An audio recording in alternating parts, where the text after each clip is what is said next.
Okay, everyone, this is Biel's quick tour of the sagittal section of the head, specifically looking at the brain and brainstem.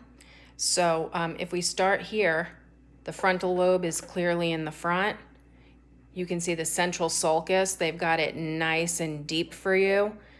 The precentral gyrus would be anterior to that, and the postcentral gyrus here would be posterior to that. If you come back, this is parietal lobe, and then this would be occipital lobe in the very posterior of this. The next prominent structure, this white comma looking structure right here, is the corpus callosum.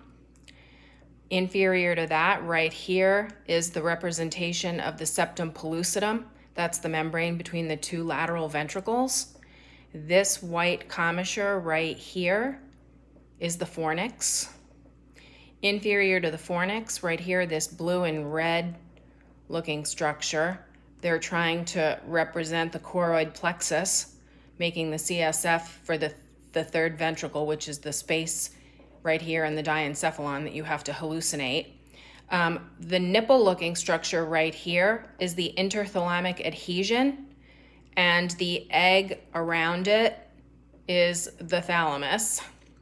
The triangular region right down here anteriorly, right here, would be the hypothalamus. The stalk to the pituitary gland, this pink thing right here is the pituitary. You can see the sella turcica bone. The stalk is the infundibulum. Superior to that, this would be the optic chiasm, where the optic nerve crosses right in the center. If we move posteriorly here, this pink structure right here is the pineal gland, and this is the mammillary body.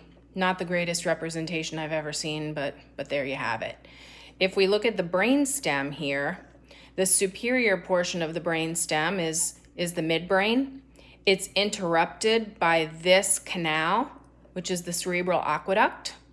The posterior portion of the midbrain, these two bumps right here, those are colliculi, but collectively, that's the tectal plate.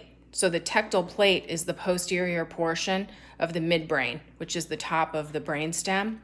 The bump here is the pons. It's the center portion of the brainstem.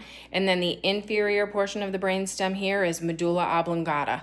Once that passes through foramen magnum, it becomes the spinal cord. Coming down the cerebral aqueduct, you have this triangular space right here between the pons and the cerebellum, which is this structure. That triangular space is the fourth ventricle. The fourth ventricle does continue down the central canal of the spinal cord. You can't really see that here very well.